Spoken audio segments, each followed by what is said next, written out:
Video में हम बात करने वाले हैं फोटोसिंथेसिस के नेक्स्ट स्टेप की। अभी तक हमने फोटोसिंथेसिस का लाइट रिएक्शन पढ़ा है। लाइट रिएक्शन के दौरान हमने फोटोफॉस्फोराइलेशन, केमियोस्मोसिस सारी चीज़ें कवर की हैं। अब हमें यहाँ पे स्टार्ट करना है लाइट रिएक्शन का, फोटोसिंथेसिस का डार्क रिएक्शन। डार्क रिएक्शन ये पुराना नाम है, आज के टाइम पे हम इसको डार्क रिएक्शन ना बुला करके क्या बुलाते हैं, बायोसिंथेटिक फेज को क्या बुलाया जाता है, biosynthetic phase of photosynthesis. Biosynthetic phase इसलिए बोलते हैं क्योंकि यहाँ पे एक्चुअल में CO2 का फिक्सेशन होता है और CO2 को फिक्स करके ग्लूकोज का फॉर्मेशन किया जाता है, फूड मॉलिक्यूल का फॉर्मेशन किया जाता है। बायोसिंथेटिक फेज में हम CO2 को फिक्स करते हैं और CO2 को फिक्स करके ग्लूकोज का सिंथेसिस या ग्लूकोज का प्रोडक्शन कर रहे होते हैं, इसीलिए इसको बायोसिंथेसिस फेज कहा जाता है। इस बायोसिंथेसिस फेज के दौरान हमें एनर्जी की ज़रूरत पड़ती है in the form of ATP। ये क्या प्रोवाइड करता है, एनर्जी प्रोवाइड करता है। एनर्जी के साथ में हमें रिड्यूसिंग पावर की ज़रूरत पड़ती है, रिड्यूसिंग एजेंट की ज़रूरत पड़ती है, जो किस फॉर्म में काम आता है, NADPH2 की फॉर्म में। ये दोनों ही, चाहे हम ATP की बात करें चाहे हम NADPH2 की बात करें, ये दोनों ही प्रोडक्ट्स हैं लाइट रिएक्शन के। जब हमने लाइट रिएक्शन पढ़ा था तो लाइट रिएक्शन में ATP भी बनाया था और NADPH2 भी बना था। यही दोनों चीज़ें यहाँ पर आ जाकर यूज़ होने वाली है, इनका इस्तेमाल करके हम CO2 को फिक्स करने वाले हैं। ये जो डार्क रिएक्शन है इसकी डिस्कवरी भी इम्पॉर्टेंट है, जो इसके स्टेप्स हैं वो भी इम्पॉर्टेंट है। तो पहले हम बात करते हैं इसकी डिस्कवरी को लेकर के। जो डार्क रिएक्शन है उसकी डिस्कवरी की थी एक साइंटिस्ट ने जिनका नाम है Melvin kelvin. Melvin kelvin kelvin ने बताया कि भाई ये जो प्रोसेस है डार्क रिएक्शन का, ये जो प्रोसेस है ये एक साइक्लिक प्रोसेस है। ये किस तरह का प्रोसेस है, एक साइक्लिक प्रोसेस, यानी कि साइक्लिक मैनर में चलता है। जहाँ पे स्टार्ट हुआ है इंटरमीडिएट, जिस इंटरमीडिएट से स्टार्ट हुआ है उसी इंटरमीडिएट पे आकर अगर बात ख़त्म होती है तो ऐसे पाथवे को बुलाते हैं साइक्लिक पाथवे। क्योंकि ये पूरा साइक्लिक प्रोसेस है, साइक्लिक पाथवे है, इसको बाद में बोला जाने लगा Melvin Calvin cycle. Cyclic pathway को हम आज क्या बुलाते हैं, Calvin cycle, because of its discoverer name. इसको डिस्कवर जिसने किया था, पहली बार आइडेंटिफाई जिसने किया था, वो केल्विन थे।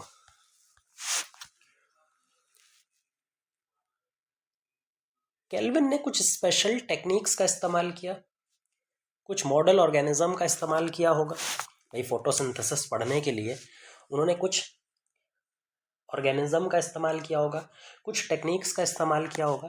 तो जो मॉडल ऑर्गेनिज्म जिस पर इन्होंने स्टडी किया था वो एक एक्वाटिक एल्गा, ग्रीन एल्गा, एक ग्रीन एल्गा था जिसका नाम है क्लोरेला।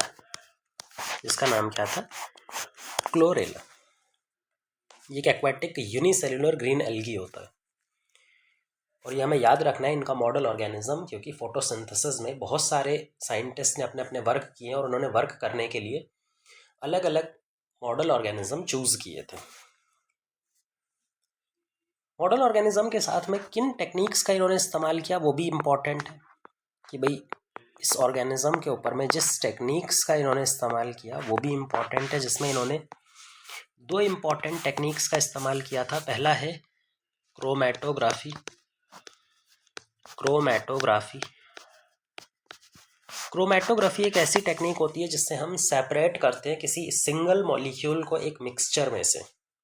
हमारे पास में बहुत सारे डिफरेंट टाइप के मॉलिक्यूल्स हैं और इसमें से अगर हमें कुछ मॉलिक्यूल्स को सेपरेट करना हो, मॉलिक्यूल्स का सेपरेशन करना हो, तो मॉलिक्यूल्स के सेपरेशन के लिए हम यूज़ करते हैं क्रोमैटोग्राफी। अब मॉलिक्यूल्स का सेपरेशन करने के बाद में मॉलिक्यूल्स को आइडेंटिफाई करना पड़ेगा। आपने मॉलिक्यूल्स को अलग तो कर लिया, बट उसको आइडेंटिफाई कैसे करेंगे, तो उसके लिए यूज़ की इन्होंने रेडियो आइसोटोपी।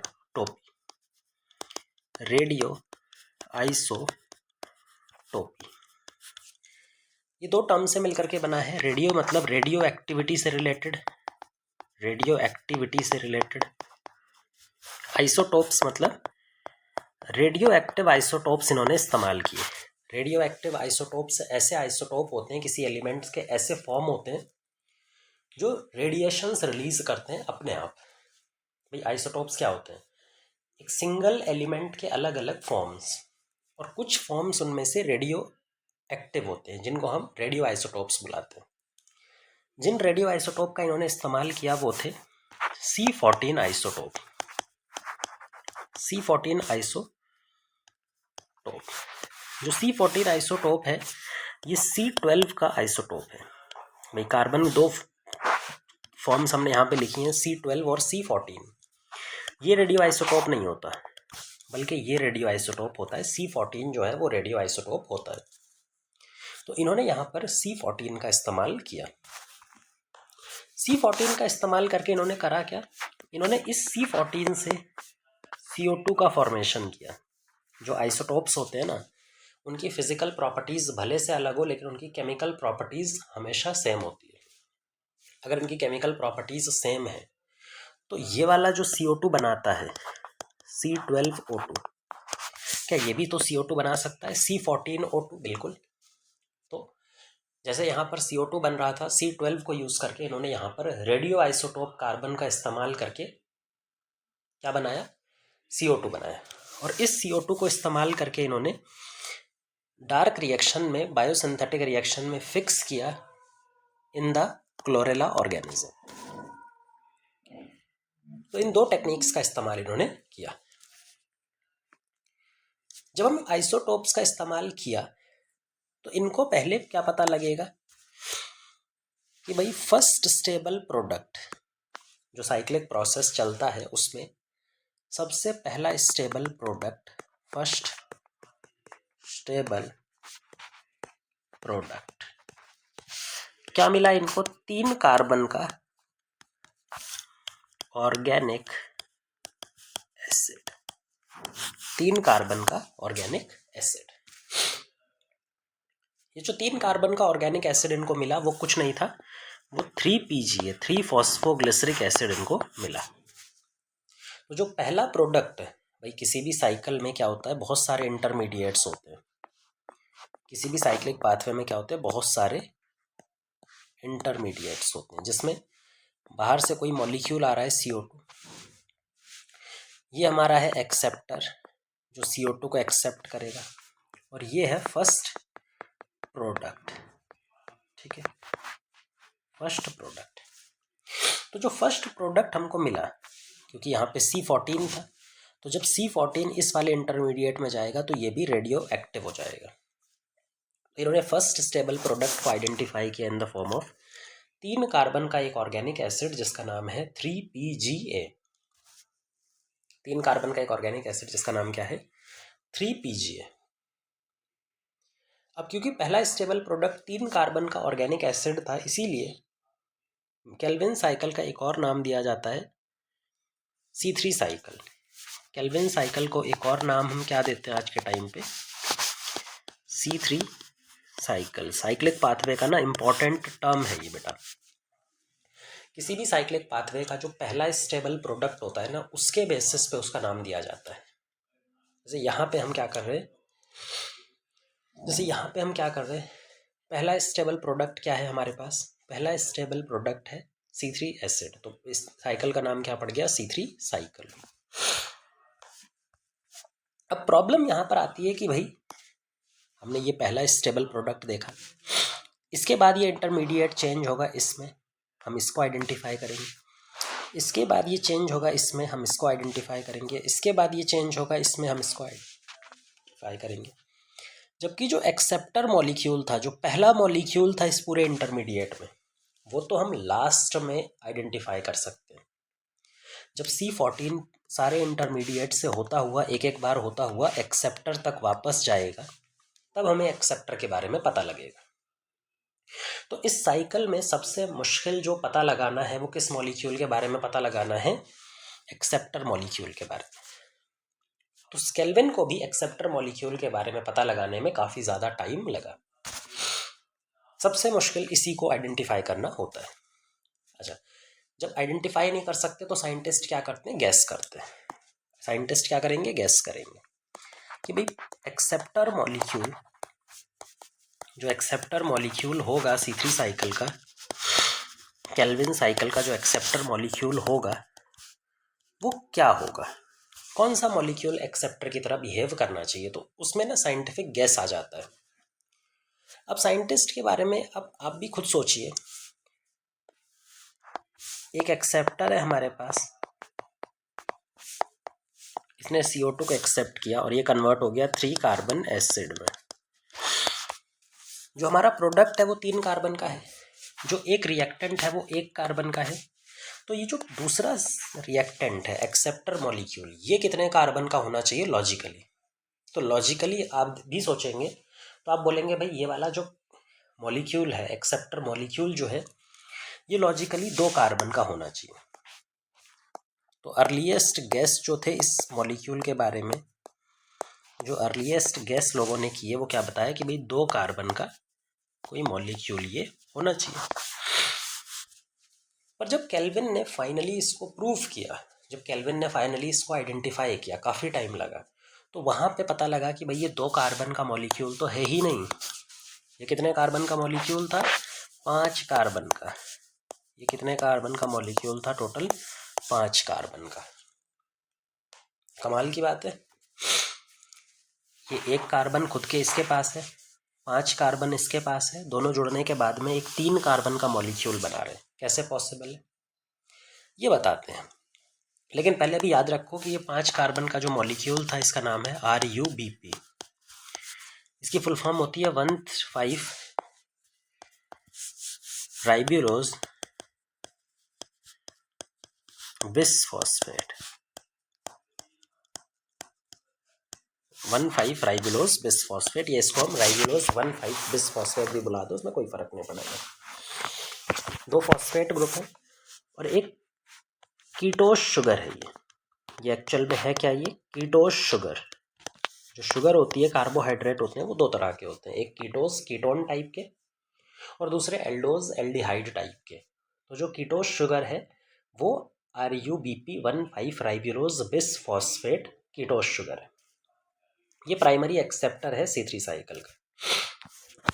अब इसके बाद में आपके दिमाग में भी आएगा कि भाई अगर ये 5 कार्बन का है और कार्बन डाइऑक्साइड के पास अपना खुद का 1 कार्बन है, तो दोनों जुड़ने के बाद में तो 6 कार्बन का मॉलिक्यूल बनना चाहिए। यहाँ तो हमें 3 कार्बन का मॉलिक्यूल बन रहा है। इसका भी लॉजिक्स छुपा हुआ है ऑर्गेनिक केमिस्ट्री में। बाद में हमें पता लगा, जब और ज़्यादा इन्वेस्टिगेशन किया गया तो पता लगा कि भाई RUBP जो कि 5 कार्बन का एक मॉलिक्यूल है, वो CO2 से बाइंड करता है, बिल्कुल बाइंड करता है। इसके पास में 5 कार्बन है, इसके पास में 1 कार्बन है, दोनों जुड़ने के बाद में टोटल 6 कार्बन बने। और एक्चुअल में जो पहला मॉलिक्यूल बनता है वो एक 6 कार्बन का कीटो एसिड बनता है, 6 कार्बन का कीटो एसिड बनता है। अब बोलेंगे सर अभी आपने बताया कि भाई 3 कार्बन का एसिड बनता है इसीलिए इसका नाम C3 साइकिल है।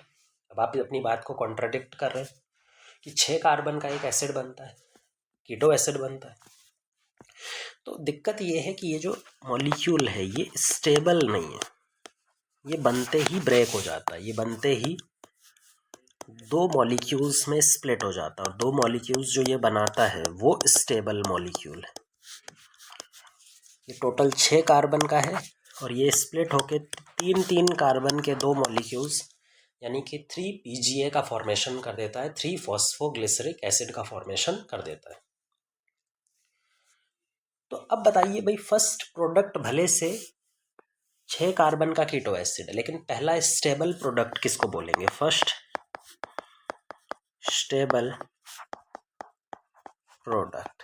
तो जो पहला स्टेबल प्रोडक्ट हम बताने वाले हैं वो हम बताएंगे 3 PGA को। तो जो स्टेबल प्रोडक्ट होता है ना पहला, उसके बिहाफ पे ये नेमिंग करी गई है। कीटो एसिड स्टेबल नहीं है। तो ये हमारा पहला स्टेप है पूरी साइकिल का, लेकिन अभी तो हमें सिर्फ एक ही स्टेप पढ़ा है। अभी तो हमें और भी स्टेप यहाँ पर पढ़ने, यहाँ पे और भी स्टेप समझने।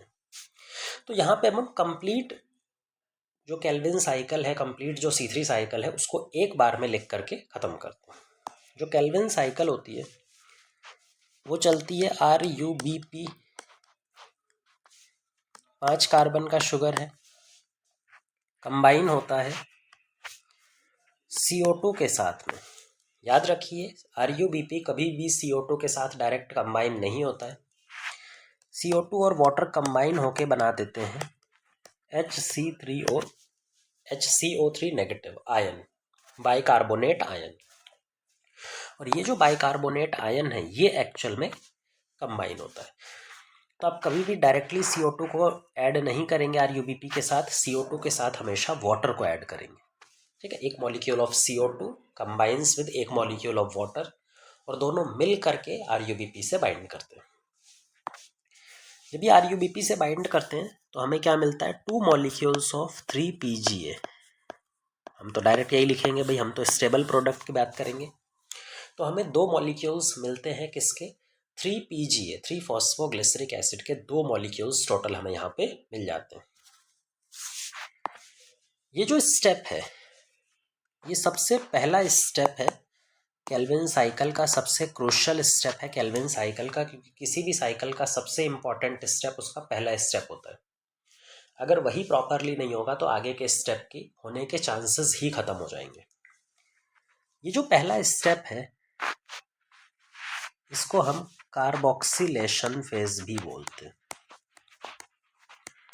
कार्बोक्सिलेशन का मतलब होता है CO2 का एडिशन। किसी भी मॉलिक्यूल में अगर CO2 का एडिशन हो रहा है तो दैट इज कार्बोक्सिलेशन। तो पहला स्टेप केल्विन साइकिल का कार्बोक्सिलेशन स्टेप ही होता है। ये जो पहला स्टेप है इसको कैटालाइज करने के लिए एक एंजाइम इंपॉर्टेंट है जिसका नाम है रूबिस्को। यहाँ पर एक एंजाइम होता है जिसका नाम है रूबिस्को। इस रूबिस्को की एक्टिव साइट पे आके, ये जो इसकी एक्टिव साइट है इस पे आकर के CO2 बाइंड करता है। अब जो नेक्स्ट स्टेप होगा, जो कार्बोक्सिलेशन फेज से 2 मॉलिक्यूल्स ऑफ 3PGA बने हैं, इनका पहले होता है फॉस्फोराइलेशन। फॉस्फोराइलेशन का मतलब फॉस्फेट का एडिशन। तो फॉस्फेट एडिशन कहाँ से होगा, ATP को ब्रेक करके। ATP को तोड़ा, ATP को तोड़ के ADP बनाया गया और जो इनऑर्गेनिक फॉस्फेट निकला उसको जोड़ दिया गया 3PGA से। तो हमारे पास में टोटल 2 मॉलिक्यूल्स ऑफ ATP लगे, क्योंकि यहाँ पे 2 मॉलिक्यूल्स ऑफ 3PGA थे, और टोटल 2 मॉलिक्यूल्स ऑफ 1,3-बिसफॉस्फोग्लिसरिक एसिड का फॉर्मेशन हुआ। 2 मॉलिक्यूल्स किसका फॉर्मेशन हुआ, 1,3-बिसफॉस्फोग्लिसरिक एसिड, एक ऐसा एसिड जिसकी फर्स्ट पोजीशन पर भी फॉस्फेट ग्रुप है और थर्ड पोजीशन पर भी फॉस्फेट ग्रुप है। 1,3-बिसफॉस्फोग्लिसरिक एसिड का फॉर्मेशन यहाँ पर हो गया। इस स्टेप को बोलते हैं फॉस्फोराइलेशन स्टेप। नेक्स्ट स्टेप में हमें क्या करना है, इस 1,3-BPGA का रिडक्शन करना है। रिडक्शन कैसे किया जाता है किसी मॉलिक्यूल का, रिडक्शन करने के लिए उसमें हाइड्रोजन का एडिशन करना पड़ेगा। भाई रिडक्शन को कैसे डिफाइन करते हैं अपने ऑर्गेनिक केमिस्ट्री में, जहाँ पर भी हाइड्रोजन का एडिशन हो रहा होगा that is called as reduction step. तो रिडक्शन करवाने के लिए हमें यहाँ पर रिड्यूसिंग एजेंट की ज़रूरत पड़ेगी जो कि है NADPH2। ये NADPH2 अपना हाइड्रोजन इस इंटरमीडिएट को दे देगा और खुद कन्वर्ट हो जाएगा NADP पॉजिटिव में। अपना हाइड्रोजन जब इसने इसको डोनेट कर दिया तो इसका हो जाएगा रिडक्शन। टोटल यहाँ पर 2 मॉलिक्यूल्स हैं तो 2 NADPH2 लगेंगे और 2 NADP पॉजिटिव बनेंगे। और रिडक्शन होने के बाद में ये किस में कन्वर्ट हो जाएगा, ग्लिसरल्डिहाइड 3-फॉस्फेट, किस में कन्वर्ट हो जाएगा, ग्लिसरल्डिहाइड 3-फॉस्फेट में, G3P। एसिड है यहाँ पर, एसिड का रिडक्शन होने से हमें क्या मिला, एल्डिहाइड मिला। कितने मॉलिक्यूल मिला, 2 मॉलिक्यूल मिला, क्योंकि यहाँ पर टोटल 2 मॉलिक्यूल्स है, यहाँ पर भी टोटल 2 मॉलिक्यूल्स हैं। ये कितने कार्बन का था, 3 कार्बन का। ये कितने कार्बन का है, 3 कार्बन का, क्योंकि कहीं पर भी CO2 तो निकल नहीं रहा, कार्बन तो निकल नहीं रहा। लेकिन एक चीज़ आपको ध्यान आएगी कि भाई यहाँ पर हर मॉलिक्यूल के पास 2 फॉस्फेट है, 1,3 बिस फॉस्फोग्लिसरिक एसिड। लेकिन जब हम यहाँ पर देख रहे हैं तो यहाँ पर सिर्फ एक ही फॉस्फेट है, ग्लिसरल्डिहाइड 3 फॉस्फेट। जो फर्स्ट पोजीशन पर फॉस्फेट था ये कहाँ गया? ये जो होता है ये फॉस्फेट डायरेक्ट इनऑर्गेनिक फॉस्फेट की फॉर्म में बाहर निकल गया। ये किसी को मिलता नहीं है, ये सीधा इनऑर्गेनिक फॉस्फेट या HCO H3PO4 की फॉर्म में बाहर निकल गया। इसको बोलते हैं इनऑर्गेनिक फॉस्फेट डायरेक्ट बाहर निकल गया। कितने इनऑर्गेनिक फॉस्फेट निकले? टोटल 2, क्योंकि 2 मॉलिक्यूल्स हैं तो 2 ये निकले और 2 मॉलिक्यूल्स ऑफ इसका फॉर्मेशन हुआ। ये जो स्टेप यहां पर हमने किया, इसको हम बाद में क्लासिफाई करते हैं, अभी हम इसको पढ़ लेते हैं।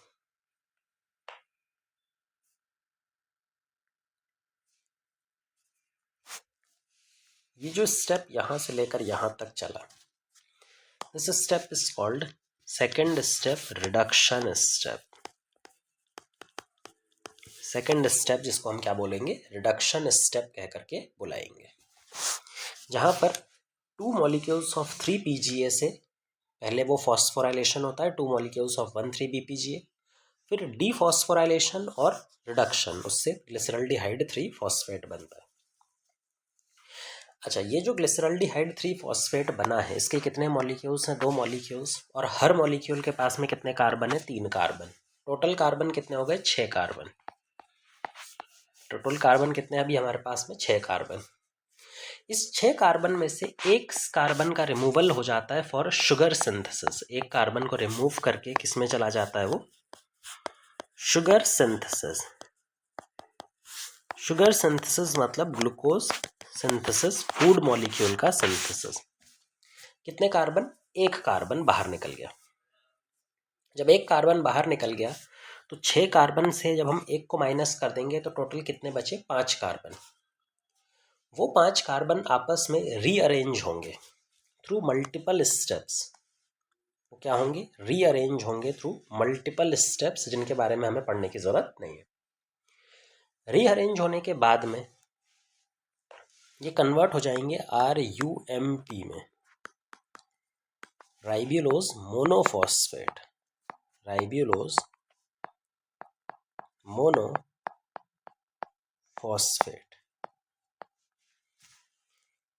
लेकिन हमें तो बनाना क्या था? साइकिल कंप्लीट करने के लिए ज़रूरी क्या है? RUBP, ribulose 1,5 bisphosphate. लेकिन अभी तक क्या मिला है? Ribulose monophosphate. मोनोफॉस्फेट से डाइफॉस्फेट में अगर कन्वर्ट करना हो तो हमें क्या ऐड करना पड़ेगा? तो यहाँ पे हमें ऐड करना पड़ेगा एक फॉस्फेट ग्रुप। ये फॉस्फेट ग्रुप कौन डोनेट करेगा? ATP। ATP को तोड़ा जाएगा और ATP किस में कन्वर्ट हो जाएगा? ADP में। जो इनऑर्गेनिक फॉस्फेट है वो ऐड हो जाएगा इसके साथ और इसको कन्वर्ट कर देगा RUBP में। जो RUMP था मोनोफॉस्फेट, वो बाईफॉस्फेट बिसफॉस्फेट में कन्वर्ट हो गया।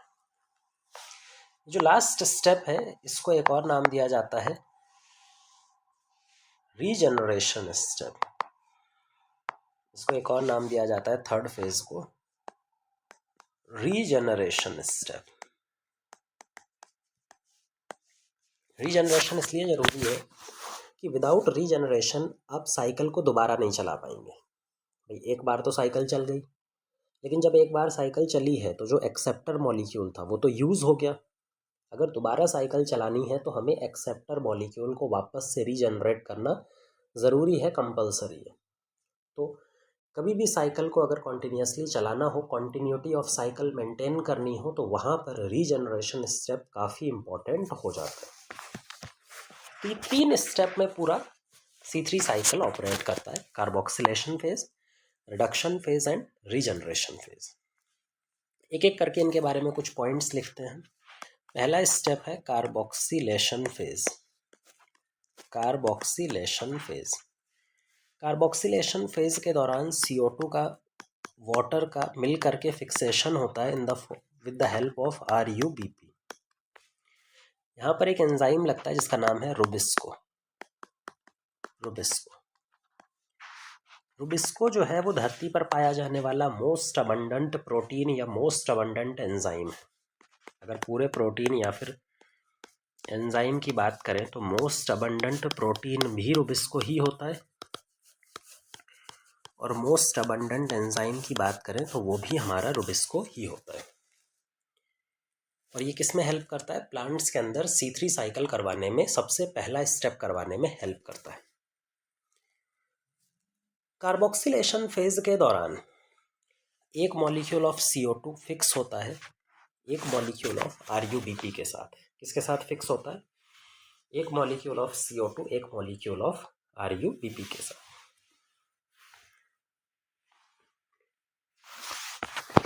इस रुबिस्को एंजाइम की फुल फॉर्म अगर हम देखें तो it is RuBP,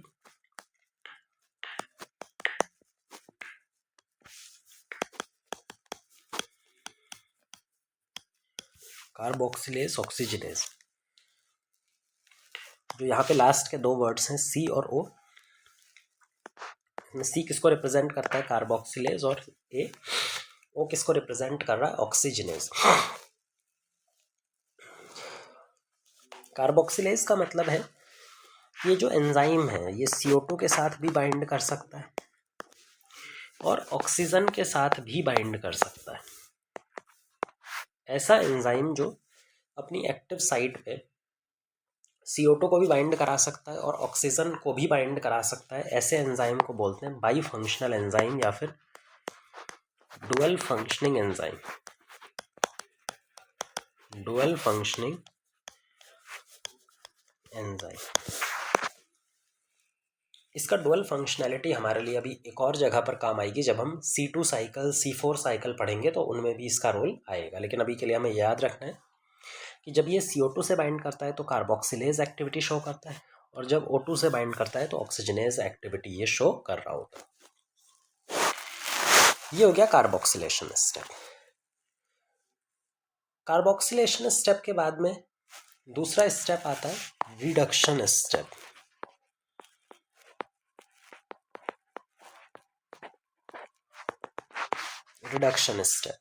reduction step के दौरान हमारा टोटल एनर्जी का रिक्वायरमेंट कुछ होता है, जिसमें 2 ATP रिक्वायर्ड होते हैं और 2 NADPH2 रिक्वायर्ड होते हैं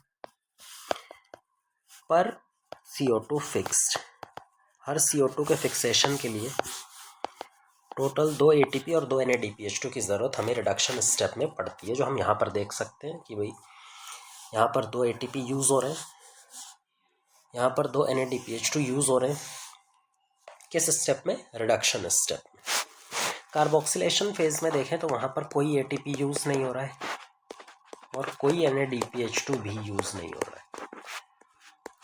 कोई NADPH2 भी यूज़ नहीं हो रहा है। यहाँ पर 2 ATP यूज़ हो रहे हैं और 2 NADPH2 यूज़ हो रहे हैं। लास्ट स्टेप है रीजनरेशन स्टेप।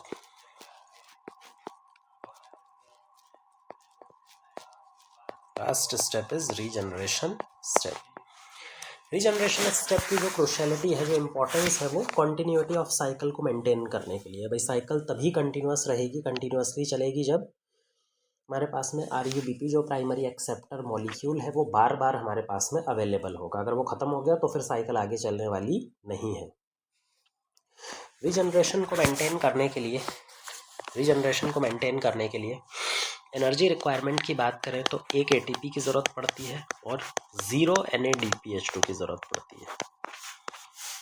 1 ATP और 0 NADPH2 पर CO2 फिक्स्ड, हम यहाँ पर भी देख सकते हैं। रीजनरेशन स्टेप में हमें 1 ATP यूज़ होता है और 0 NADPH2 यूज़ होता है। तो ये हमने एनर्जी कैलकुलेशन रख दिया, जहाँ पे कार्बोक्सिलेशन फेज में ना तो ATP यूज़ हो रहा है ना तो NADPH2 यूज़ हो रहा है। रिडक्शन फेज में 2 ATP 2 NADPH2। रीजनरेशन फेज में 1 ATP और 0 NADPH2 यहाँ पर भी यूज़ नहीं हो रहा है। ओवरऑल अगर कैलकुलेट करेंगे तो एक CO2 को फिक्स करते टाइम C3 साइकिल में टोटल 3 ATP लगते हैं प्लस 2 NADPH2 यूज़ होते हैं। कितने यूज़ होते हैं? 3 ATP और 2 NADPH2 यहाँ पर यूज़ हो रहे होते हैं। ये C3 साइकिल का एनर्जी कैलकुलेशन जो हमें हमेशा याद रखना ही है।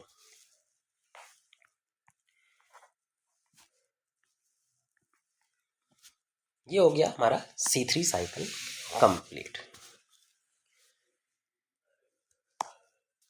अब ये जो C3 साइकिल है, this is main food producing cycle in photosynthetic plants. कोई भी प्लांट हो जो फोटोसिंथेसिस परफॉर्म करता है, उसके अंदर में C3 साइकिल चलेगी ही चलेगी। उसके अंदर में फूड बनाने के लिए जो डार्क रिएक्शन चलेगी वो सिर्फ और सिर्फ C3 साइकिल की फॉर्म में ही चलेगी, और किसी फॉर्म में वो नहीं चल सकती। ये पक्की बात है।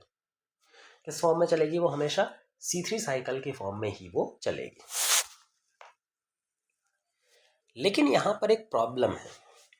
C3 साइकिल या डार्क रिएक्शन के साथ में एक बहुत बड़ी प्रॉब्लम है, जो एक्चुअल में रुबिस्को की प्रॉब्लम है। जो एक्चुअल में किसकी प्रॉब्लम है?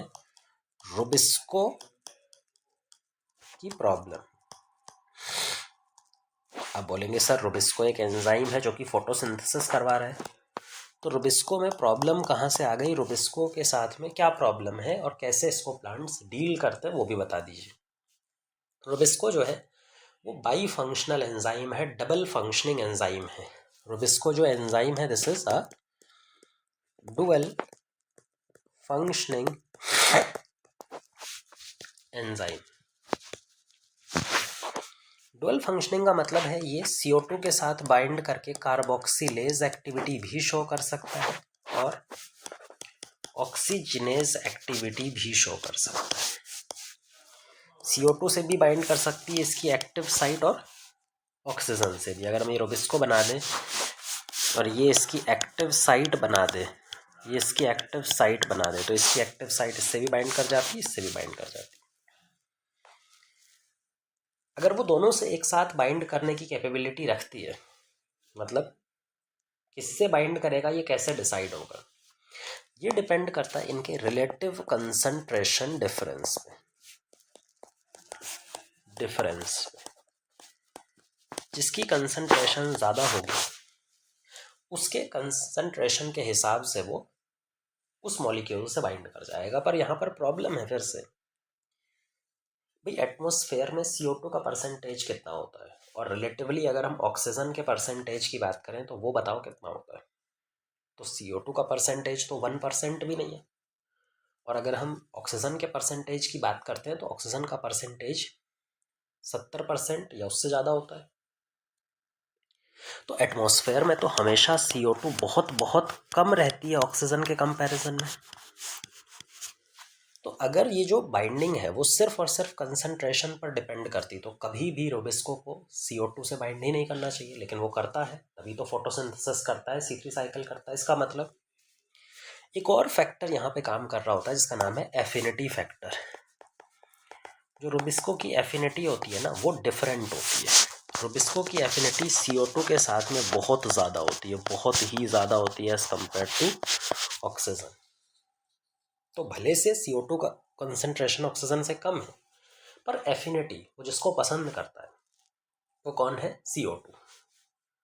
तो अगर कभी भी ऐसी कंडीशन आती है कि भाई CO2 और ऑक्सीजन बराबर है या CO2 कम भी है, तो भी वो किसको प्रेफर करता है? CO2 को।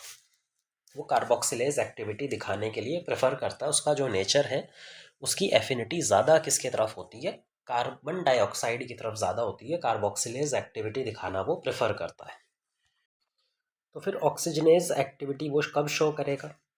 ऑक्सीजनेज एक्टिविटी वो शो करता है जब ऑक्सीजन का इंटरनल कंसंट्रेशन प्लांट सेल में, प्लांट बॉडी के अंदर बहुत ज़्यादा हो जाए। इसकी एक बहुत कॉमन कंडीशन होती है जब हाई लाइट इंटेंसिटी पड़ती है।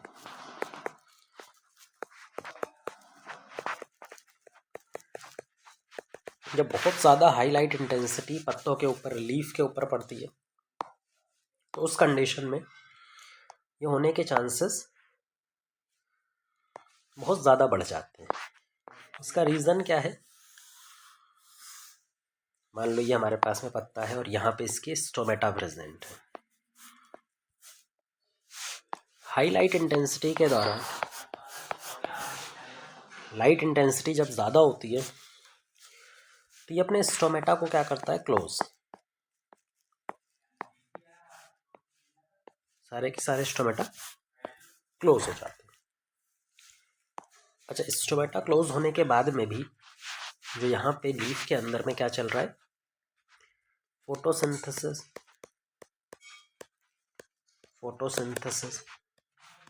और इस फोटोसिंथेसिस की वजह से ऑक्सीजन प्रोड्यूस होता है, ऑक्सीजन प्रोड्यूस होता है, जिससे इंटरनल ऑक्सीजन कंसंट्रेशन बढ़ गया।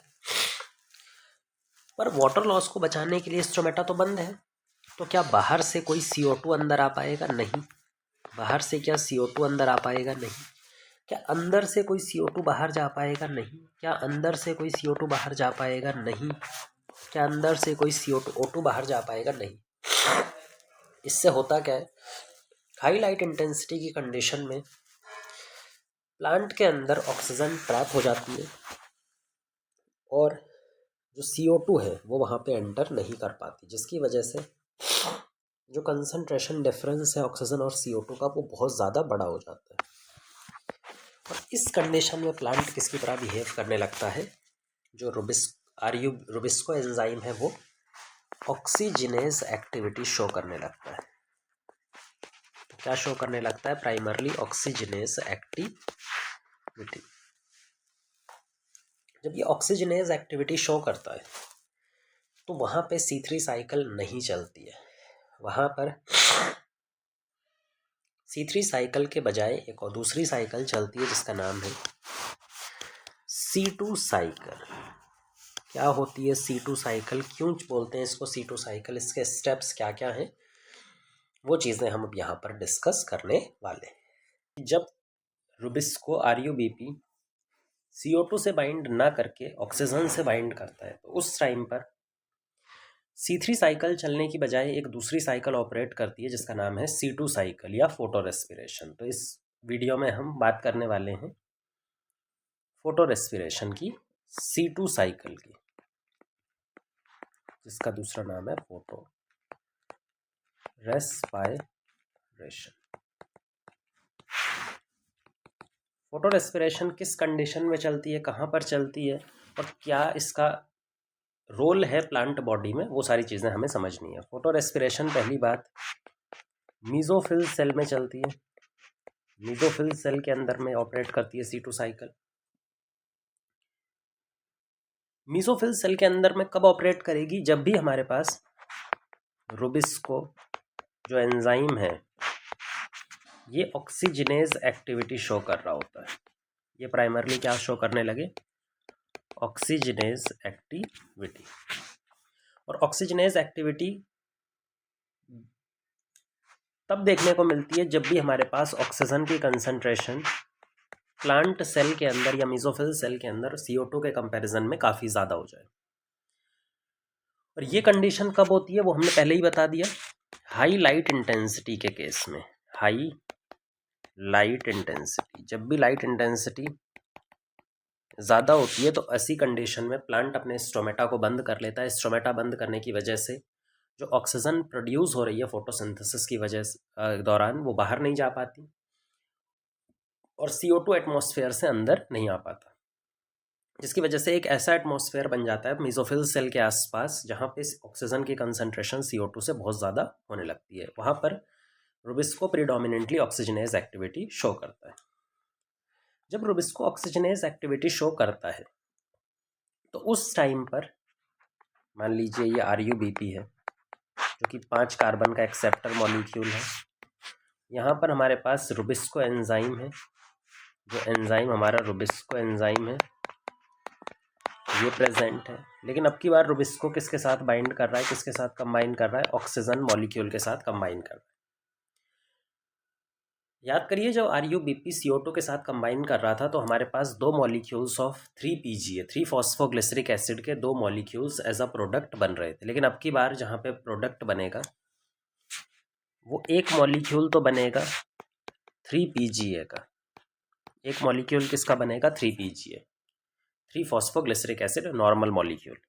लेकिन एक मॉलिक्यूल यहाँ पर अब की बार बनेगा 2PGA 2 फॉस्फोग्लाइकोलिक एसिड। टोटल कार्बन कितने, 5 कार्बन, इसके पास तो कार्बन है नहीं। 3 PGA में 3 कार्बन होते हैं और 2 PGA में 2 कार्बन होते हैं, दोनों को मिलाकर के हमारे जो सबस्ट्रेट के पास 5 कार्बन है वो बराबर हो गए। तो अब की बार RUBP 3 PGA और 2 PGA एक एक मॉलिक्यूल क्रिएट कर देगा। ये जो 3 PGA है ये तो डायरेक्टली एंटर करेगा C3 साइकिल में, ये किस में एंटर करेगा, C3 साइकिल में। लेकिन ये जो 2 PGA है ये डायरेक्टली C3 साइकिल में एंटर नहीं कर सकता, तो ये एक एडिशनल साइकिल में ऑपरेट करता है जिसका नाम है C2 साइकिल या फोटो रेस्पिरेशन। C2 साइकिल में 2 PGA मॉलिक्यूल एंटर करता है और एंटर करने के बाद किस में कन्वर्ट हो जाता है फाइनली, 3 PGA में, जो कि 3 कार्बन का है ना। C3 साइकिल का primary molecule, primary product 3 PGA, और ये 3 PGA यहाँ पे वापस से किस में एंटर करता है, C3 साइकिल में, C3 साइकिल में एंटर करता है। तो अब यहाँ पर ध्यान से देखेंगे कि भाई RUBP ऑक्सीजन के साथ बाइंड कर रहा है रुबिस्को एंजाइम की प्रेजेंस में, एक 3 PGA एक 2 PGA बन रहा है। 3 PGA डायरेक्टली C3 साइकिल कर रहा है, लेकिन 2 PGA जो है वो डायरेक्टली C3 साइकिल नहीं कर सकता, वो एक दूसरी साइकिल चलाता है C2 साइकिल। वो जो C2 साइकिल है उसकी वजह से 2 PGA का कन्वर्जन हो जाता है 3 PGA में, और 3 PGA जब बन जाता है तो उसके बाद वो वापस C3 साइकिल ऑपरेट करवा सकता है। लेकिन ध्यान रखेंगे यहाँ पे, अगर आप ऑब्जर्व करें कि इसके पास 2 कार्बन के मॉलिक्यूल्स एटम्स हैं और इसके पास 3 कार्बन के एटम्स हैं। अगर किसी 2 कार्बन मॉलिक्यूल से हमें 3 कार्बन मॉलिक्यूल है, ये तभी पॉसिबल है जब हम स्टार्टिंग 2 मॉलिक्यूल से करेंगे।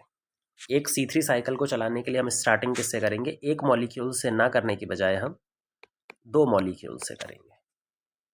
2 मॉलिक्यूल कब बनेगा, जब 2 molecule of RUBP 2 molecules of oxygen के साथ बाइंड करेगा, तो 2 मॉलिक्यूल ऑफ 3 PGA बनेगा और 2 मॉलिक्यूल्स ऑफ 2 PGA बनेगा। जो 2 मॉलिक्यूल्स ऑफ 3 PGA है वो तो C3 साइकिल डायरेक्ट करेगा, लेकिन जो 2 मॉलिक्यूल्स ऑफ 2 PGA है, 2 कार्बन, वो अब की बार C2 साइकिल परफॉर्म करेगा। इस C2 साइकिल में एक CO2 बाहर निकल जाएगा, एक कार्बन एटम बाहर निकल जाएगा, टोटल कितने बचे, 3 कार्बन। यहाँ पर 2 मॉलिक्यूल्स 2 कार्बन के, 4 कार्बन थे, एक CO2 बाहर निकल गया, कितने कार्बन बचे, 3 कार्बन। वो 3 कार्बन रीअरेंज होकर के वापस से किस में कन्वर्ट हो जाएंगे, एक मॉलिक्यूल ऑफ 3 PGA। ये बेसिक ओवरव्यू है C2 साइकिल का। अभी हम इसका पूरा डिटेलिंग भी पढ़ेंगे, लेकिन जो बेसिक ओवरव्यू है वो यही चीज़ यहाँ पर हमें रिप्रेजेंट कर रही है। अब इस C2 साइकिल के अंदर में कितने ऑर्गेनेल्स पार्टिसिपेट करते हैं। मीजोफिल सेल तो पार्टिसिपेट करता है, लेकिन मीजोफिल सेल के अगर हम ऑर्गेनेल्स की बात करें तो C2 साइकिल के अंदर में टोटल 3 ऑर्गेनेल्स काम करते हैं, और वो इसी ऑर्डर में काम करते हैं। सबसे पहले मीजोफिल सेल का क्लोरोप्लास्ट काम करता है, इसके बाद में परऑक्सिसोम काम करता है, मीजोफिल सेल का परऑक्सिसोम काम करता है, और उसके बाद में माइटोकॉन्ड्रिया। मीजोफिल सेल के 3 डिफरेंट ऑर्गेनेल्स इसमें पार्टिसिपेट कर रहे होते हैं। पहले क्लोरोप्लास्ट, फिर परऑक्सिसोम, फिर माइटोकॉन्ड्रिया, क्योंकि क्लोरोप्लास्ट के अंदर रुबिस्को है जो CO2 को फिक्स करेगा। उसके बाद वो चेंज करता है परऑक्सिसोम माइटोकॉन्ड्रिया में, फिर माइटोकॉन्ड्रिया से वापस परऑक्सिसोम में आता है और वापस क्लोरोप्लास्ट में आता है। इस तरह से साइकिल कंप्लीट होती है। ठीक है, साइकिल का मतलब ये जहाँ से स्टार्ट किया वहीं पर वापस आकर के आपको कंप्लीशन भी करना पड़ेगा। एक बार हम पूरा डायग्राम बना लेते हैं, डायग्रामेटिक फॉर्म में समझते हैं, जिससे और क्लियर समझ में आएगा। मान लो ये हमने एक मीजोफिल सेल बना लिया, बड़ा सा मीजोफिल सेल बना लेते हैं।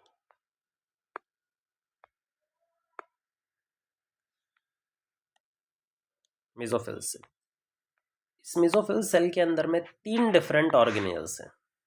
ये क्लोरोप्लास्ट, जिसके अंदर पहला स्टेप होगा, ये क्या है, क्लोरोप्लास्ट।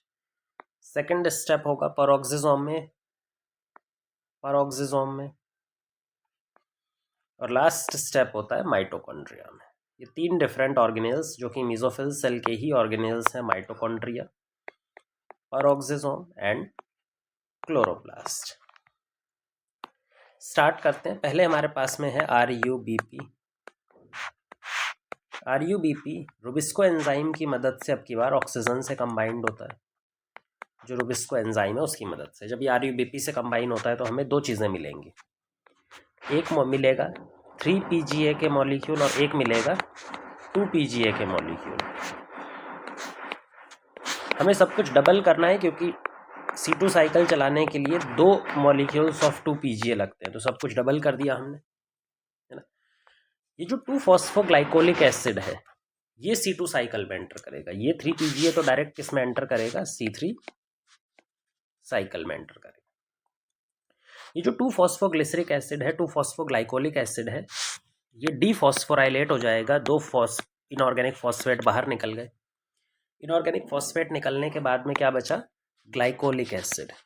भाई फॉस्फोग्लाइकोलिक एसिड से ग्लाइकोलिक एसिड, फॉस्फोग्लाइकोलिक एसिड से जब हम फॉस्फेट ग्रुप रिमूव कर देंगे तो क्या बचेगा, सिर्फ 2 मॉलिक्यूल्स ऑफ ग्लाइकोलिक एसिड। ये जो ग्लाइकोलिक एसिड है ये पेरोक्सिसोम में एंटर करता है। पेरोक्सिसोम में एंटर करने के बाद में इसका ऑक्सीडेशन हो जाता है। ये यहाँ पर आकर के क्या हो जाता है, ऑक्सीडाइज होने की वजह से ये ग्लाइऑक्सैलिक एसिड में कन्वर्ट हो जाता है। ग्लाइऑक्सैलिक एसिड जो कि 2 कार्बन का ऑर्गेनिक एसिड और कितने मॉलिक्यूल्स, टोटल 2 मॉलिक्यूल्स। ऑक्सीडाइज होने के बाद में ये अमीनो एसिड में कन्वर्ट हो जाता है, क्योंकि यहाँ पर अमीनेशन हो जाता है। यहाँ पर अमीनो ग्रुप का एडिशन हो जाता है, इसको बोलते हैं अमाइनेशन। अमीनो ग्रुप ऐड हो जाना। अमीनो ग्रुप ऐड होने के बाद में ये एक अमीनो एसिड में चेंज हो जाएगा, जिसका नाम है अमीनो एसिड का ग्लाइसिन। ग्लाइसिन सबसे सिंपल टाइप का सबसे छोटा अमीनो एसिड है 2 कार्बन का, और ये इसमें कन्वर्ट हो गया 2 मॉलिक्यूल्स ऑफ ग्लाइसिन में। ये दोनों मॉलिक्यूल्स ऑफ ग्लाइसिन एंटर कर जाएंगे, दोनों मॉलिक्यूल्स ऑफ जो ग्लाइसिन है ये एंटर कर जाएंगे माइटोकॉन्ड्रिया में, है ना। अब माइटोकॉन्ड्रिया में ध्यान से देखो तो हमारे पास टोटल कार्बन कितने प्रेजेंट है, 2 मॉलिक्यूल्स ऑफ ग्लाइसिन। ग्लाइसिन के पास में हर मॉलिक्यूल के पास 2 कार्बन है, और टोटल ग्लाइसिन के 2 मॉलिक्यूल्स हैं, तो टोटल कार्बन कितने हो गए, 4 कार्बन। तो यहाँ पर टोटल जो कार्बन है दे आर 4 कार्बन यहाँ पर प्रेजेंट है। ये दोनों ग्लाइसिन आपस में कंबाइन होते हैं और डीकार्बोक्सिलेट हो जाते हैं। मतलब यहाँ पे एक मॉलिक्यूल ऑफ CO2 जो है वो बाहर निकल जाएगा, डीकार्बोक्सिलेशन हो जाएगा। डीकार्बोक्सिलेशन कहाँ पे हुआ है, माइटोकॉन्ड्रिया में। तो इसको लिख भी सकते हैं कि भाई यहाँ पे क्या हो गया, डीकार्बोक्सिलेशन स्टेप यहाँ पर हो गया। डीकार्बोक्सिलेशन होने के बाद में जो यहाँ पर टोटल 4 कार्बन थे वो कितने बचे, 3 कार्बन। वो 3 कार्बन आपस में रीअरेंज होते हैं, और रीअरेंज होने के बाद में एक मॉलिक्यूल ऑफ सेरीन का फॉर्मेशन कर देते हैं, जो एक नए टाइप का अमीनो एसिड है, दूसरे टाइप का अमीनो एसिड है। सेरीन भी एक अमीनो एसिड है, ग्लाइसिन भी एक अमीनो एसिड है। फर्क है, ग्लाइसिन 2 कार्बन का है और सेरीन 3 कार्बन का है। ग्लाइसिन 2 मॉलिक्यूल्स थे, सेरीन 1 मॉलिक्यूल है, क्योंकि 3 कार्बन यहाँ पर है और एक कार्बन डीकार्बोक्सिलेट होकर यहाँ से निकल गया। तो एक मॉलिक्यूल ऑफ सेरीन यहाँ पर बन चुका है। सेरीन वापस से एंटर करेगा पेरोक्सिसोम में आने के बाद में इसका डीअमीनेशन हो जाएगा। डीअमीनेशन हो जाएगा मतलब अमीनो ग्रुप का रिमूवल हो जाएगा। तो जो अमीनो एसिड में चेंज हुआ था वो रिमूव हो गया। ऐसे करते करते कुछ पर्टिकुलर स्टेप्स से ये डायरेक्ट एंटर करता है क्लोरोप्लास्ट में, और क्लोरोप्लास्ट में जब ये एंटर करता है तो ग्लिसरिक एसिड की फॉर्म में एंटर करता है। किस फॉर्म में एंटर करता है भाई, ग्लिसरिक एसिड की फॉर्म में, जो कि 3 कार्बन का ऑर्गेनिक एसिड है। पर क्या हमें ग्लिसरिक एसिड फाइनल चाहिए, नहीं, हमें तो 3-फॉस्फोग्लिसरिक एसिड चाहिए, क्योंकि 3-फॉस्फोग्लिसरिक एसिड C3 साइकिल एंटर कर सकता है ना। तो इस ग्लिसरिक एसिड को अब हमें क्या बनाना है, 3-फॉस्फोग्लिसरिक एसिड। इसको 3-फॉस्फोग्लिसरिक एसिड बनाने के लिए हमें ATP को ब्रेक करना पड़ेगा। ATP को ब्रेक करके ADP बनाया, और जो उसका फॉस्फेट ग्रुप था वो ग्लिसरिक एसिड में जोड़ दिया और कन्वर्ट कर दिया 3-फॉस्फोग्लिसरिक एसिड में। अब ये जो 3-फॉस्फोग्लिसरिक एसिड है ये डायरेक्टली एंटर करेगा C3 साइकिल में। डायरेक्टली कहाँ एंटर कर जाएगा, C3 साइकिल में एंटर कर जाएगा और फूड का सिंथेसिस करेगा। तो ये पूरा C2 साइकिल है, जो ये बड़ी सी साइकिल चल रही है ना, इसी को बोलते हैं C2 साइकिल या फिर फोटो रेस्पिरेशन। और फोटो रेस्पिरेशन दोनों वर्ड्स के अपने अपने रीज़न है कि क्यों इसको फोटो रेस्पिरेशन बोलते हैं और क्यों इसको C2 साइकिल बोलते हैं, वो हम यहाँ पर अभी क्लियर करने वाले हैं कि भाई इसको C2 साइकिल पहले तो क्यों बोला जाता है, क्यों इस पूरे प्रोसेस को, ये जो बड़ा सा प्रोसेस चल रहा है, इसको C2 साइकिल बोला जा रहा है। किसी भी साइक्लिक पाथवे का जो नाम पड़ता है वो उसके फर्स्ट प्रोडक्ट पे पड़ता है। C2 साइकिल का जो फर्स्ट प्रोडक्ट है, अगर पूरी साइकिल का फर्स्ट प्रोडक्ट की अगर हम बात करें तो क्या है, 2-PGA, 2-फॉस्फोग्लाइकोलिक एसिड, जो कि 2 कार्बन का एक ऑर्गेनिक मॉलिक्यूल है। इस पूरी साइकिल में ध्यान से देखो तो जो पहला मॉलिक्यूल है दैट इज 2-PGA। क्योंकि पहला मॉलिक्यूल 2 pGa का है और वो खुद 2 कार्बन का है, तो फिर इस साइकिल का नाम क्या पड़ गया, C2 साइकिल। दूसरा नाम इस C2 साइकिल के अलावा अपने रखते हैं फोटो रेस्पिरेशन। क्या रखते हैं, फोटो रेस्पायरेशन। देखो, रेस्पिरेशन का सिंपल सा मतलब होता है जब भी हम किसी ऑर्गेनिक मॉलिक्यूल को ऑक्सीडाइज करके CO2 बनाएं। रेस्पिरेशन का एक ही मतलब होता है कि हमारे पास में कोई ऑर्गेनिक मॉलिक्यूल है, इस ऑर्गेनिक मॉलिक्यूल को हम ऑक्सीडाइज कर रहे हैं और ऑक्सीडाइज करके CO2 बना रहे हैं, तो इसको क्या बुलाया जाता है, रेस्पिरेशन, जो कि हम नेक्स्ट चैप्टर में कवर करेंगे। फोटोसिंथेसिस के बाद अगला चैप्टर रेस्पायरेशन इन प्लांट्स है, जिसमें हम ऑर्गेनिक मॉलिक्यूल्स का ऑक्सीडेशन या फिर उनका CO2 में कन्वर्जन एक लिविंग ऑर्गेनिज्म किस तरह से करता है वो समझने वाले। ध्यान से देखो, क्या यहाँ पर भी यही नहीं हो रहा है, ऑर्गेनिक मॉलिक्यूल है उससे ऑक्सीजन कंबाइन हो रहा है और यहाँ पे CO2 बाहर निकल रहा है, तो ये भी हम बोल सकते हैं कि रेस्पिरेशन इसको बुलाया जा सकता है। ये रेस्पिरेशन लाइट की प्रेजेंस में हो रहा है, इसीलिए हम इसको बोलते हैं फोटो रेस्पिरेशन। तो इसीलिए इसको क्या बुला दिया जाता है, फोटो रेस्पिरेशन कह करके इसको बुला दिया जाता है। अब यहाँ पे बात आती है कि भाई इसका रोल क्या है प्लांट बॉडी में, रोल इन प्लांट बॉडी। क्या फोटो रेस्पिरेशन कोई स्पेशल फंक्शन परफॉर्म करता है प्लांट बॉडी में या परफॉर्म नहीं करता। ध्यान से समझना, जो फोटो रेस्पिरेशन है वो एक वेस्टफुल प्रोसेस है। वो प्लांट्स में चलने वाला कैसा प्रोसेस है, एक वेस्ट प्रोसेस है। वो प्लांट्स के अंदर में कोई भी बेनिफिट प्रोड्यूस नहीं करता, क्योंकि पहला तो वो क्या कर रहा है, C2 साइकिल में नो ATP सिंथेसिस, कोई भी ATP सिंथेसिस नहीं हो रहा।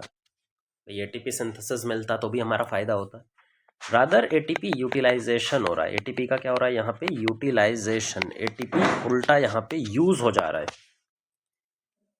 दूसरी चीज है कि यहाँ पर ऑर्गेनिक मॉलिक्यूल जो पहले से फिक्स है उसका डीकार्बोक्सिलेशन हो जा रहा है। वो किस में कन्वर्ट हो जा रहा है, CO2 में कन्वर्ट हो जा रहा है। भाई फोटोसिंथेसिस का काम क्या है, फोटोसिंथेसिस का काम है CO2 को फिक्स करके ऑर्गेनिक मॉलिक्यूल बनाना, CO2 यही तो कर रहा है।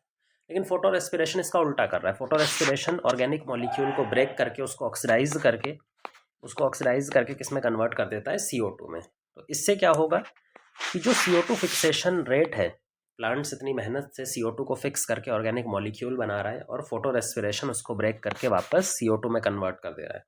तो जो फोटोसिंथेटिक एफिशिएंसी होती है, जो कार्बन फिक्सेशन एबिलिटी होती है प्लांट की, वो रिड्यूस हो जाती है। तो फोटो रेस्पिरेशन की वजह से किसी भी प्लांट की फोटोसिंथेटिक एबिलिटी या फोटोसिंथेटिक एफिशिएंसी वो हमेशा क्या होती है, रिड्यूस्ड हो जाती है।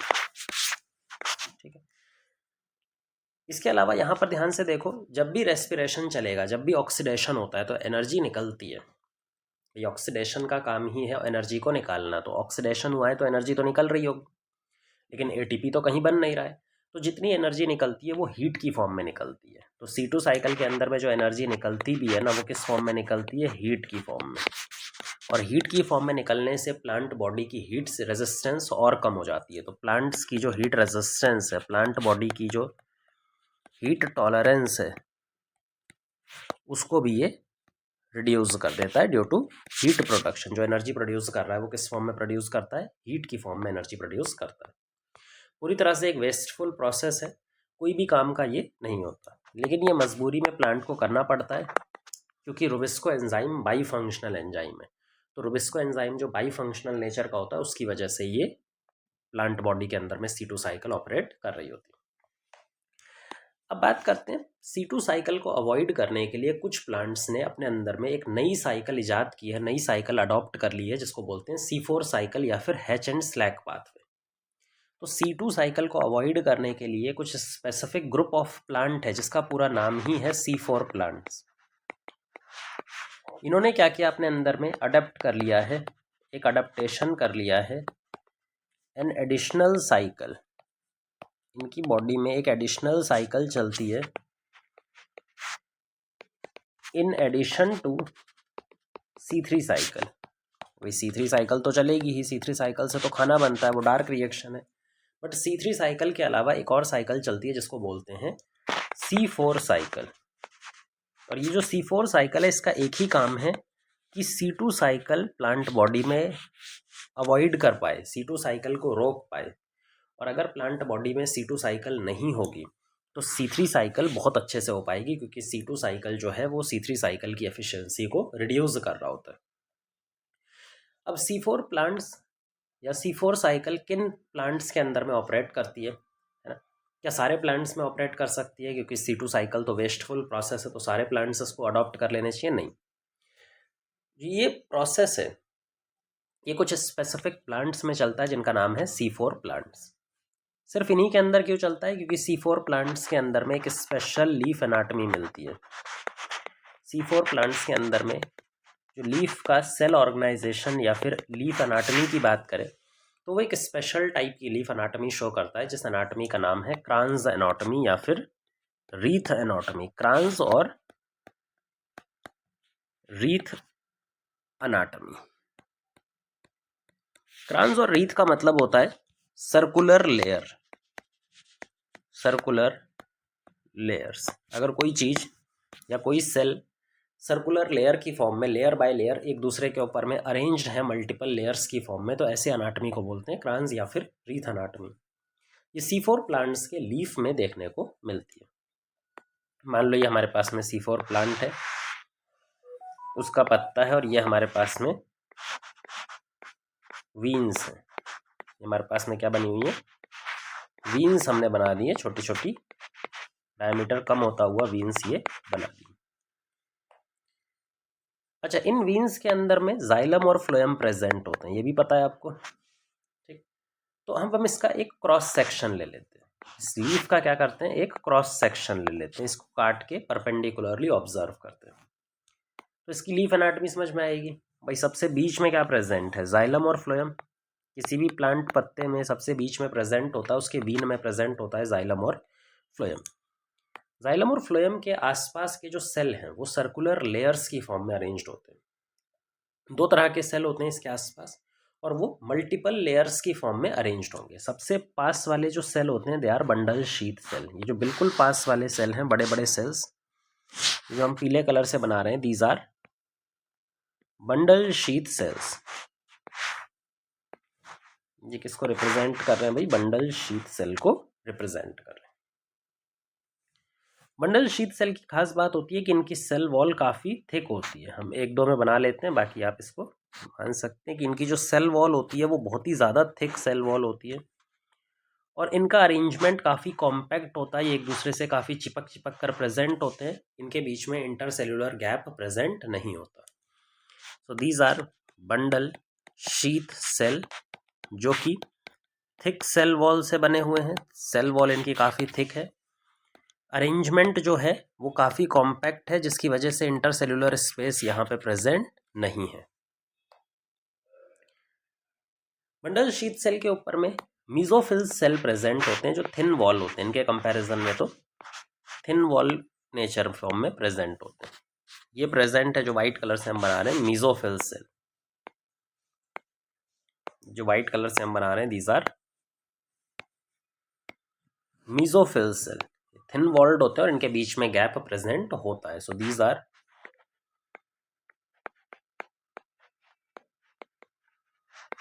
थिन वॉल्ड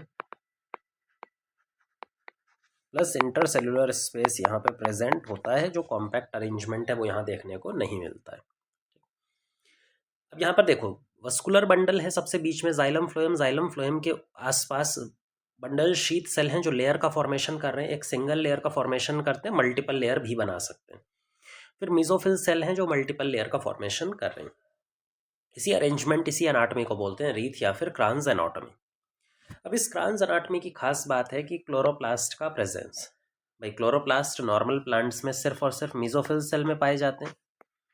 कहाँ पाए जाते हैं? सिर्फ और सिर्फ मीजोफिल सेल में, जो हम यहाँ पे ये ग्रीन कलर से बना रहे हैं, मीजोफिल सेल में क्लोरोप्लास्ट मिलते हैं। दो बना रहे हैं, कई सारे क्लोरोप्लास्ट पर मीजोफिल सेल आपको मिल जाएंगे।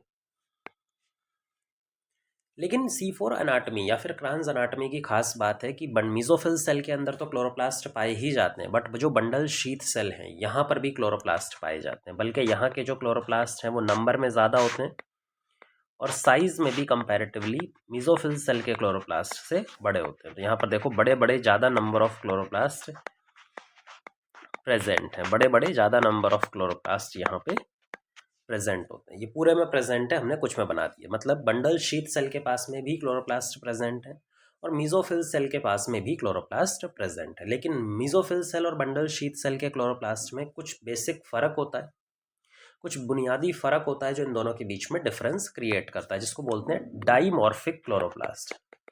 दो अलग अलग तरह के क्लोरोप्लास्ट मिलते हैं जिसको बोलते हैं dimorphic chloroplast. Two types of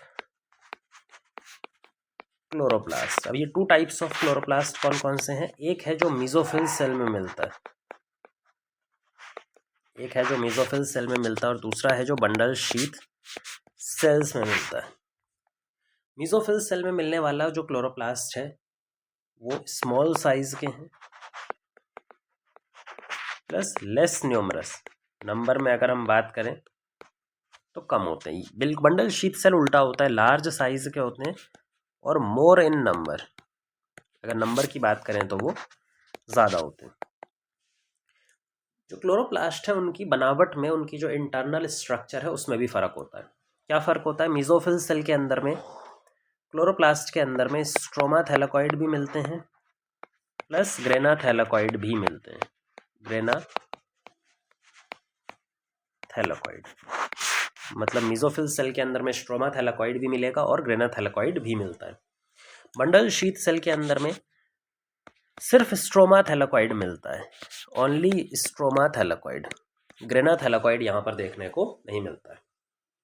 जब लाइट रिएक्शन हम कवर कर रहे थे उसमें हमने फोटोसिंथेसिस फोटोसिस्टम की बात की थी, तो आपको बहुत अच्छे से बताया था कि भाई स्ट्रोमा के अंदर में फोटोसिस्टम 1 पाया जाता है और ग्रेना के अंदर में दोनों फोटोसिस्टम 1 और प्लस फोटोसिस्टम 2 दोनों पाए जाते हैं।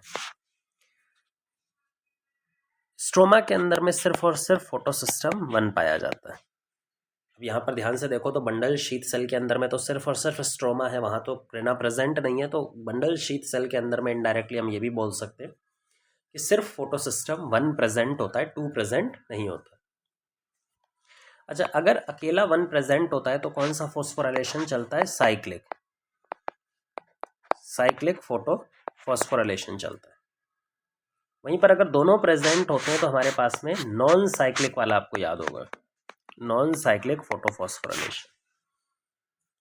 इसका मतलब अगर हम मीजोफिल सेल की बात करें तो यहाँ पे cyclic photo phosphorylation, non cyclic photo phosphorylation दोनों चल सकता है। बट अगर बंडल शीथ सेल की बात करें तो यहाँ पे सिर्फ और सिर्फ साइक्लिक फोटोफॉस्फोराइलेशन चल सकता है। नॉन साइक्लिक फोटोफॉस्फोराइलेशन यहाँ पर ऑपरेट नहीं कर सकता क्योंकि इसके पास में फोटोसिस्टम 2 होता ही नहीं है। सिर्फ स्ट्रोमा थैलेकॉइड और स्ट्रोमा थैलेकॉइड के खुद के पास में ही जो प्रेजेंट होता है वो प्रेजेंट नहीं होता। इसी को बोलते हैं डाईमॉर्फिक क्लोरोप्लास्ट। दो अलग अलग तरह के क्लोरोप्लास्ट हमारे पास में प्रेजेंट है। भले से डाईमॉर्फिक क्लोरोप्लास्ट है लेकिन क्लोरोप्लास्ट का नंबर दोनों में ज़्यादा है और क्लोरोप्लास्ट का नंबर ज़्यादा होने की वजह से फोटोसिंथेटिक एफिशिएंसी ऐसे प्लांट की ज़्यादा होती है। मीजोफिल सेल है उसके पास में रुबिस्को एंजाइम यहाँ पर होता ही नहीं है। यहाँ पर रुबिस्को एंजाइम होगा ही नहीं क्लोरोप्लास्ट में। तो फिर यहाँ पर क्या होगा? यहाँ पे इनके पास में CO2 को फिक्स करने के लिए एक दूसरा एंजाइम होता है जिसको नाम बोलते हैं पेपकेज, फॉस्फिनोल पाइरूवेट कार्बोक्सिलेज एंजाइम, पेपकेज एंजाइम। ये जो पेपकेज एंजाइम है ये कहाँ पर प्रेजेंट होता है? ये मीजोफिल सेल के साइटोप्लाज्म में प्रेजेंट होगा, साइटोप्लाज्म में प्रेजेंट होगा रादर देन क्लोरोप्लास्ट के स्ट्रोमा में प्रेजेंट होने की, है ना। तो फिर रुबिस्को एंजाइम कहाँ पर प्रेजेंट होता है? भाई रुबिस्को एंजाइम जो प्रेजेंट होता है वो प्रेजेंट होता है बंडल शीथ सेल के स्ट्रोमा में। जो बंडल शीथ सेल का स्ट्रोमा साइड है वहाँ पर ये प्रेजेंट होगा। अच्छा, इससे फ़ायदा क्या हुआ? देखो, इससे फ़ायदा ये हुआ कि बंडल शीथ सेल के अंदर में इसके क्लोरोप्लास्ट में क्या प्रेजेंट है? Rubisco enzyme. और रुबिस्को एंजाइम जो है अगर ऑक्सीजन के कांटेक्ट में आ जाए तो ये C2 साइकिल चलाने लग जाता है क्योंकि ये बाईफंक्शनल एंजाइम है। लेकिन प्रॉब्लम ये है कि ऑक्सीजन की प्रेजेंस यहाँ पर हो ही नहीं सकती। ये एनाटॉमी का यही फ़ायदा है कि ऑक्सीजन की प्रेजेंस बंडल शीथ सेल में काट दी जाती है। कैसे काटी जाएगी? उसका सबसे पहला रीज़न है कि भाई जो बंडल शीथ सेल है वो काफ़ी थिक वॉल्ड है। थिक वॉल होने की वजह से बाहर से कोई भी ऑक्सीजन डायरेक्टली इसके अंदर एंटर नहीं कर सकती, ये थिक वॉल होने की वजह से। मतलब बाहर से तो ऑक्सीजन आ नहीं सकती। जब बाहर से ऑक्सीजन नहीं आ सकती तो फोटोसिंथेसिस में अंदर से ऑक्सीजन प्रोड्यूस होनी चाहिए। लेकिन आपको मालूम है कि बंडल शीथ सेल में ए ग्रेनल क्लोरोप्लास्ट हैं जिनके अंदर ग्रेना प्रेजेंट नहीं है, और जब ग्रेना प्रेजेंट नहीं होता तो सिर्फ और सिर्फ साइक्लिक फोटोफॉस्फोरिलेशन करवाना पॉसिबल है। मतलब बंडल शीथ सेल में कौन सी फोटोफॉस्फोरिलेशन चलती है? सिर्फ साइक्लिक वाली। और साइक्लिक फोटोफॉस्फोरिलेशन में कभी भी ऑक्सीजन प्रोड्यूस नहीं होता। जब ऑक्सीजन प्रोड्यूस ही नहीं हो रहा है तो फिर अंदर इंटरनल ऑक्सीजन की दिक्कत ही खत्म हो गई। बाहर से ऑक्सीजन अंदर आ नहीं सकती, क्योंकि बाहर से अंदर ऑक्सीजन अगर आएगी तो वो थिक वॉल के थ्रू होकर आनी थी, बट वॉल तो प्रेजेंट है, जो वो थिक वॉल करके प्रेजेंट है। तो इसका मतलब रुबिस्को के कांटेक्ट में कभी भी ऑक्सीजन आने ही नहीं वाला है। दूसरा चीज़ है कि CO2 को फिक्स कैसे किया जाएगा? भाई जो CO2 का फिक्सेशन है वो 2 बार चलेगा। पहले मीजोफिल सेल के अंदर उसको फिक्स किया जाएगा जिसको बोलेंगे प्राइमरी फिक्सेशन, और उसके बाद में बंडल शीथ सेल के अंदर में उसको फिक्स किया जाएगा जिसको बोलते हैं सेकेंडरी फिक्सेशन या फिर फाइनल फिक्सेशन।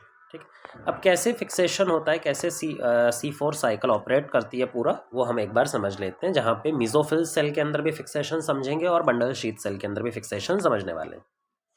यहाँ पर हमारे पास 2 तरह के सेल हैं। पहले लेते हैं हम मीजोफिल सेल जहाँ पे प्राइमरी फिक्सेशन होगा, और मीजोफिल सेल के अंदर में ये ठीक सर, बस एक मिनट बिताओ। क्लोरोप्लास्ट, ये इसका क्या प्रेजेंट है? क्लोरोप्लास्ट। ये हो गया हमारे पास में mesophyll cell, thin walled cell है मीजोफिल सेल। जो दूसरा सेल है this is bundle sheath cell, बिल्कुल पड़ोस में इसके चिपका हुआ सेल है। थिक सेल वॉल है इसके पास में, इसकी काफ़ी थिक सेल वॉल होती है।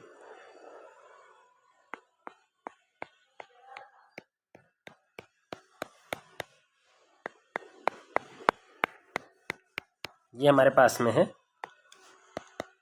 Bundle sheath cell.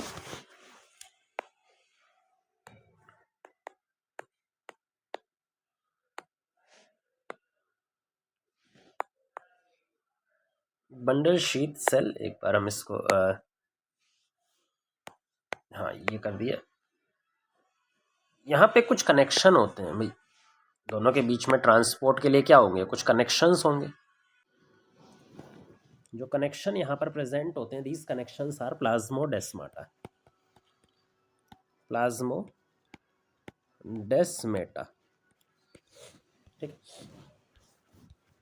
Bundle sheath cell के पास में अपना भी क्लोरोप्लास्ट है, लेकिन इसके अंदर में जो क्लोरोप्लास्ट है वो ए ग्रेनल, मतलब यहाँ पे थैलाकॉइड सिंगल सिंगल ऐसे प्रेजेंट होते हैं, ऑक्सीजन बनाने में इनकेपेबल होते हैं। लेकिन यहाँ पर अगर देखा जाए तो जो क्लोरोप्लास्ट है वो ग्रेनल होते हैं, वहाँ पे ग्रेनल क्लोरोप्लास्ट प्रेजेंट होते हैं। ये इस तरह के ग्रेनल क्लोरोप्लास्ट प्रेजेंट होते हैं। अब फिक्सेशन कैसे होगा वो समझो। देखो CO2 आया, CO2 वाटर के साथ में कंबाइन होकर के बाइकार्बोनेट आयन बनाया। बाइकार्बोनेट आयन अब की बार जो प्राइमरी फिक्सेशन होगा वो फॉस्फिनोल पाइरूवेट, जो कि 3 कार्बन का एक एक्सेप्टर मॉलिक्यूल है, इसके साथ होगा। अब की बार RUBP से डायरेक्ट कॉम्बिनेशन नहीं होगा, RUBP तो बाद में काम करेगा बंडल शीथ सेल में। जो प्राइमरी फिक्सेशन होगा CO2 का वो मीजोफिल सेल में होगा, जहाँ पे फॉस्फिनोल पाइरूवेट CO2 से कंबाइन करेगा या बाइकार्बोनेट आयन से कंबाइन करेगा और क्या बना देगा? ऑक्जेलो एसिटिक एसिड, जो कि 4 कार्बन का कंपाउंड है। ये पहला कंपाउंड जो है वो 4 कार्बन का है, इसी वजह से साइकिल को हम C4 साइकिल भी बुलाते हैं। जो एंजाइम यहाँ पर इस्तेमाल होने वाला है वो एंजाइम है पेप्केज एंजाइम। और पेप्केज एंजाइम ध्यान से देखो, क्लोरोप्लास्ट के अंदर नहीं प्रेजेंट है, साइटोप्लाज्म के अंदर प्रेजेंट है, मीजोफिल सेल के अंदर। पेप्केज एंजाइम की खास बात है कि भाई ये सिंगल फंक्शनिंग एंजाइम है, इसके पास में कोई ऑक्सीजनेज एक्टिविटी नहीं होती। इसके सामने आप कितने भी ऑक्सीजन ले आकर के रख दोगे, ये कभी भी ऑक्सीजनेशन एक्टिविटी शो करेगा ही नहीं, क्योंकि इसके पास ये ऑप्शन ही नहीं है। ये सिंगल फंक्शनिंग एंजाइम है, रुबिस्को की तरह बाई फंक्शनल एंजाइम ये नहीं होता है। जब ऑक्जेलो एसिटिक एसिड एक बार बन गया तो ऑक्जेलो एसिटिक एसिड एंटर करता है क्लोरोप्लास्ट के अंदर में। क्लोरोप्लास्ट में ये चेंज हो जाता है मेलिक एसिड के अंदर में। या फिर एस्पार्टिक एसिड के अंदर में, दोनों में से एक में चेंज हो सकता है अलग अलग प्लांट्स के अंदर। एस्पार्टिक एसिड और मेलिक एसिड खुद 4 कार्बन के मॉलिक्यूल्स हैं। ये दोनों प्लाज्मोडेस्माटा के थ्रू एंटर कर जाते हैं बंडल शीथ सेल में। तो ये मेलिक एसिड या फिर एस्पार्टिक एसिड प्लाज्मोडेस्माटा के थ्रू कहाँ पे एंटर कर गए? बंडल शीथ सेल में। बंडल शीथ सेल में जाने के बाद में ये डी कार्बोक्सिलेट हो जाते हैं। ये क्या हो जाते हैं? डी कार्बोक्सिलेट हो जाते हैं। डी कार्बोक्सिलेट होने का मतलब है यहाँ पे से एक मॉलिक्यूल ऑफ CO2 बाहर निकल जाता है। जब एक मॉलिक्यूल ऑफ CO2 बाहर निकल गया तो ये जो 4 कार्बन का कंपाउंड है किसमें कन्वर्ट हो जाएगा? 3 कार्बन के कंपाउंड में कन्वर्ट हो जाएगा, जिसको बोलते हैं पायरियोवेट। किसमें कन्वर्ट हो गया? ये पायरियोविक एसिड या फिर पायरियोवेट में कन्वर्ट हो गया। ये जो पायरियोवेट है वापस से ट्रांसपोर्ट होकर के बंडल मीजोफिल सेल में आ जाता है, और मीजोफिल सेल में आने के बाद में इसको वापस किस में कन्वर्ट होना है? Primary acceptor. क्योंकि जो बड़ी सी साइकिल चल रही है, जो C4 साइकिल चल रही है, इसमें प्राइमरी एक्सेप्टर क्या है? फॉस्फिनोल पायरियोवेट। अब प्राइमरी एक्सेप्टर को रीजनरेट करने के लिए हमें क्या चाहिए होगा? हमें पायरियोवेट को फॉस्फिनोल पायरियोवेट में कन्वर्ट करना है। फॉस्फिनोल पायरियोवेट में कन्वर्ट करने के लिए हमें इसमें ATP की ज़रूरत पड़ेगी। ATP को ब्रेक किया जाता है और ATP को ब्रेक करके AMP में कन्वर्ट किया जाता है। ये ज़रूर याद रखें। जो रीजनरेशन स्टेप है ना, उसमें क्या किया जाता है? ATP को ब्रेक किया जाता है।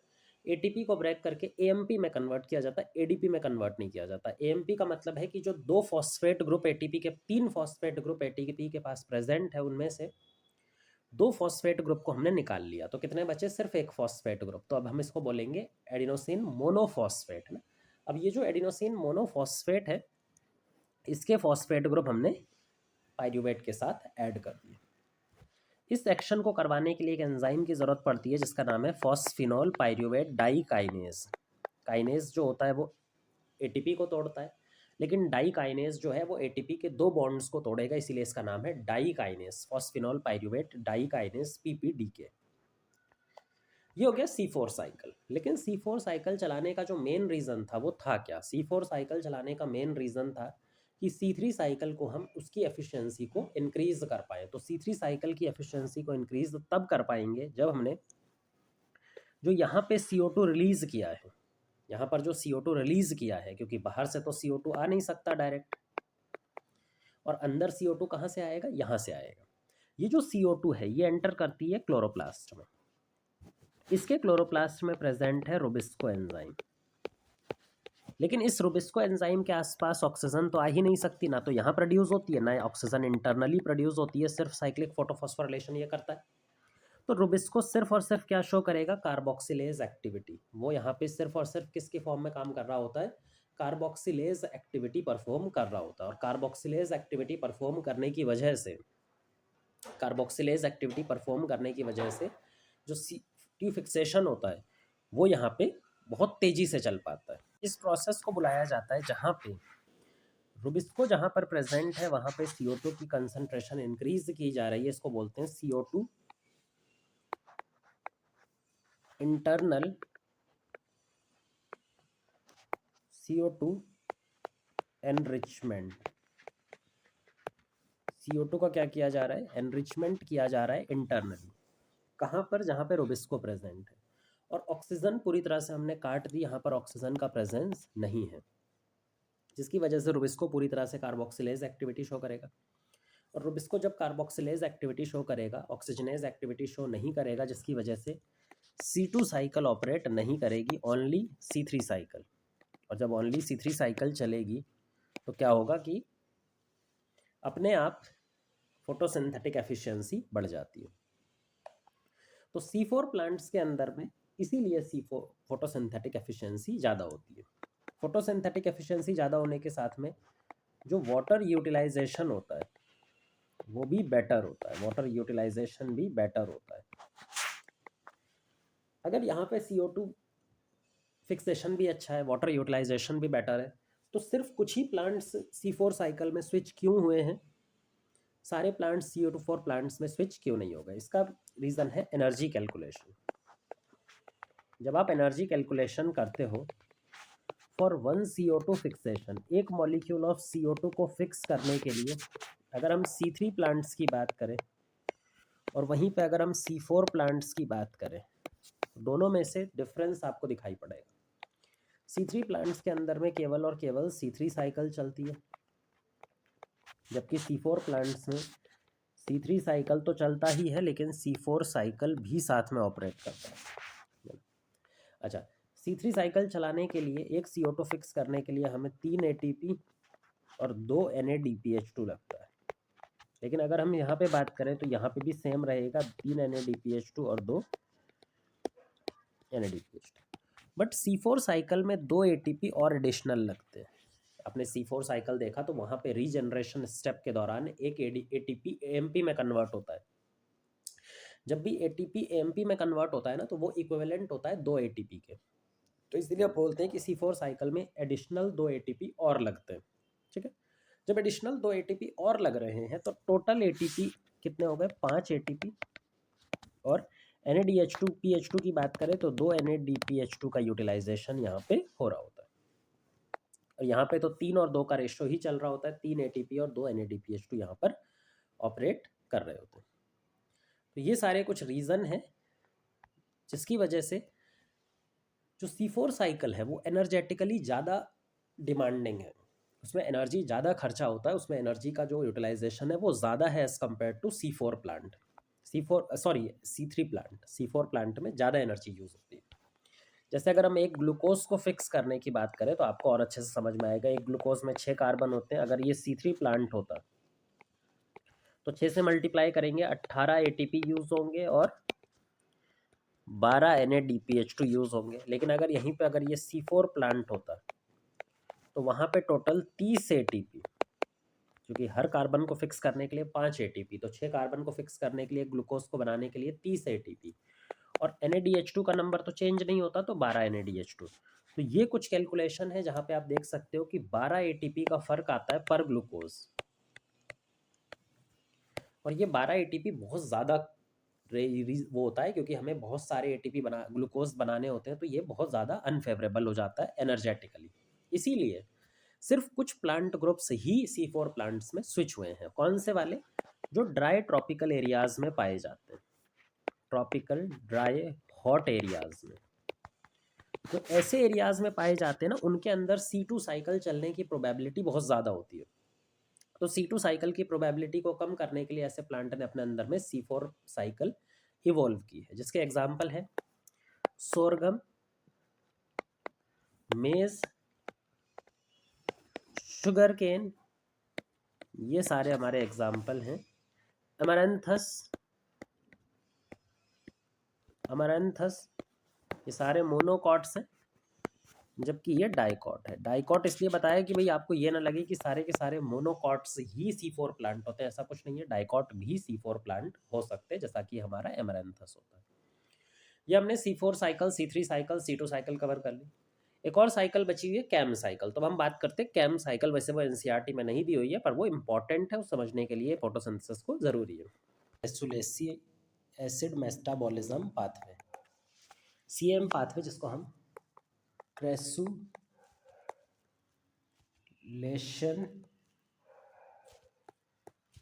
एसिड मेटाबॉलिज्म पाथवे कह करके भी बुलाते हैं। इसका ये नाम इसलिए पड़ा था क्योंकि जब ये साइकिल, ये पाथवे डिस्कवर किया गया था, तो ये पाथवे सबसे पहली बार डिस्कवर किया गया था इन प्लांट फैमिली क्रेसुलेसी। प्लांट्स के अंदर एक फैमिली होती है क्रेसुलेसी फैमिली। इस फैमिली में इसको पहली बार डिस्कवर किया गया था, इसको आइडेंटिफाई किया गया था। ये जो क्रेसुलेसी एसिड मेटाबॉलिज्म पाथवे है, कैम पाथवे है, ये उन प्लांट्स में चलता है जो ड्राई एरिड एरियाज़ में पाए जाते हैं। जो कि ड्राई और एरिड एरियाज़, ऐसे एरियाज़ जहाँ पे सूखा पड़ता हो। सूखा मतलब वाटर स्कैर्सिटी, वाटर की डेफिशिएंसी हो। जैसे हम देखें कि भाई डेजर्ट प्लांट्स, जो हमारे कैक्टस वगैरह होते हैं, डेजर्ट प्लांट होते हैं, पाइनएप्पल होते हैं, ये सब वाटर स्कार्स रीजन में ग्रो करते हैं। तो ऐसे प्लांट को सरवाइव करने के लिए एक स्पेशल टाइप का अडेप्टेशन लगता है, जहाँ पे इनके फोटोसिंथेसिस के दौरान कैम पाथवे चलता है। अच्छा, जो एरिड एरियाज़ में वाटर स्कार्स रीजन में पाए जाएंगे प्लांट्स, उनके अंदर में स्टोमेटा भी एक स्पेशल टाइप का स्टोमेटा होता है, जिसको बोलते हैं scoto active stomata. Scoto active stomata. Scoto active stomata का मतलब होता है ऐसे प्लांट्स जिनके स्टोमेटा रात को ओपन होते हैं, दिन में ओपन नहीं होते, क्योंकि ये डेजर्ट एरिया में पाए जा रहे हैं।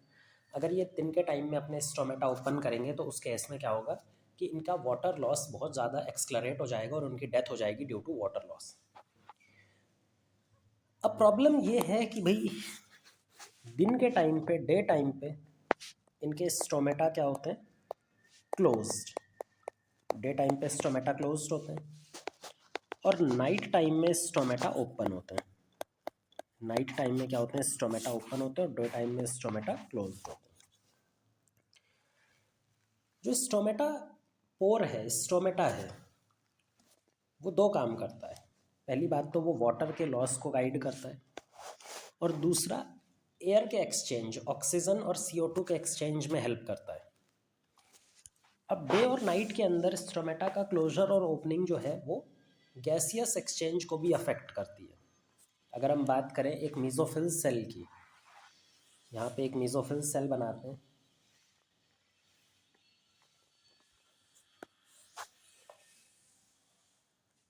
मीजोफिल सेल बनाया हमने। इस मीजोफिल सेल के अंदर में जो कंडीशन है वो डे और नाइट में डिफरेंट होगी। इस मीजोफिल सेल के अंदर में जो कंडीशन है डे और नाइट में अलग होगी। और ये हमने बड़ा सा इसका वैक्यूल बना लिया, ये इसका बड़ा सा वैक्यूल बना लिया। जब नाइट टाइम होता है, जब नाइट टाइम होता है तो यहाँ पर होता क्या है कि भाई बहुत सारा CO2 आता है और फॉस्फिनोल पायरुवेट जो कि 3 कार्बन का मॉलिक्यूल है उससे फिक्स हो जाता है in the presence of enzyme PEPcase. PEPcase नाम का एक एंजाइम है, उसकी प्रेजेंस में ये फिक्स हो जाता है और किस में कन्वर्ट हो जाता है, ऑक्जेलो एसिटिक एसिड में, OAA, ऑक्जेलो एसिटिक एसिड में कन्वर्ट हो जाता है। रात के टाइम पे CO2 फिक्सेशन हो जाता है। इनिशियल फिक्सेशन कहाँ पे हो गया, मीजोफिल सेल, ये हमारा मीजोफिल सेल है, इसमें फिक्स हो गया। जो ऑक्जेलो एसिटिक एसिड बना है ये कन्वर्ट हो जाता है मेलिक एसिड में, मेलिक एसिड में। रात के टाइम पे बहुत सारा मेलिक एसिड बनता जाएगा। अब जो मेलिक एसिड है अगर वो ये साइटोप्लाज्म में भरा रहे, ये जो वाइट कलर से है ये दिस इज साइटोप्लाज्म, अगर सारा का सारा मेलिक एसिड इसी साइटोप्लाज्म में रहेगा तो यहाँ पर एसिडिटी बढ़ जाएगी, यहाँ पर जो बाकी एंजाइम है उनकी एक्टिविटी अफेक्ट होगी। तो मेलिक एसिड जाके स्टोर हो जाता है in the vacuole. Malic acid की कंसंट्रेशन वैक्यूल में जाके लगातार इंक्रीज होती जाती है। अब आते हैं दिन का टाइम। भाई दिन के टाइम में क्या होगा, दिन के टाइम में स्टोमेटा हो जाएगा बंद।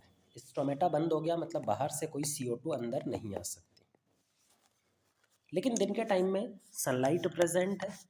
अब सनलाइट के होने की वजह से यहाँ पे फोटोसिंथेसिस हो सकता है। ये इसका क्लोरोप्लास्ट है, क्लोरोप्लास्ट में फोटोसिंथेसिस चल सकता है, पर दिक्कत ये है कि बाहर से तो CO2 अंदर आ ही नहीं सकता। लेकिन अब याद करो जो रात के टाइम पे मेलिक एसिड स्टोर किया गया था, ये मेलिक एसिड बाहर निकलता है। बाहर निकलने के बाद में ये ब्रेक हो जाता है और ब्रेक होकर के CO2 रिलीज कर देता है। CO2 रिलीज करने के साथ में पायरुवेट का फॉर्मेशन कर देता है जो कि 3 कार्बन का मॉलिक्यूल है। ये CO2 वापस से एंटर करेगी क्लोरोप्लास्ट में और क्लोरोप्लास्ट में जाकर के C3 साइकिल चलेगी। दिन के टाइम पे C3 साइकिल चलेगी और ये जो पायरुवेट है ये वापस से रीजनरेट हो जाएगा in the form of PEP. तो इस तरह से नाइट टाइम में CO2 का इनिशियल फिक्सेशन हो जाता है मीजोफिल सेल में और रात दिन के टाइम में उसी जो फिक्स्ड मेलिक एसिड है उसको ब्रेक करके CO2 निकाला जाता है और ये CO2 से हम C3 साइकिल चलवा पाते हैं। तो जो कैम पाथवे होता है उसमें फ़ायदा ये होता है कि भाई दिन के टाइम में और रात के टाइम में मीजोफिल सेल की एक्टिविटी अलग अलग दिखाई पड़ती है और वो क्यों दिखाई पड़ती है? क्योंकि इनको स्टोमेटा खाली रात के टाइम ओपन हो सकते, दिन के टाइम पे ओपन ये नहीं हो सकते। ग्रेसुलेसी एसिड मेटाबॉलिज्म कहाँ कहाँ दिखाई पड़ता है? कैक्टस या फिर अपंशिया जिसको बोलते हैं, पाइनएप्पल में ये देखने को मिलता है, एटसेट्रा। इन सब जगहों पे हमें CAM पाथवे देखने को मिल रहा होता है। ये तो हो गया हमारे सारे डार्क रिएक्शन पाथवे, जिसमें हमने C3 cycle, C2 cycle, C4 cycle और CAM पाथवे कवर कर लिए।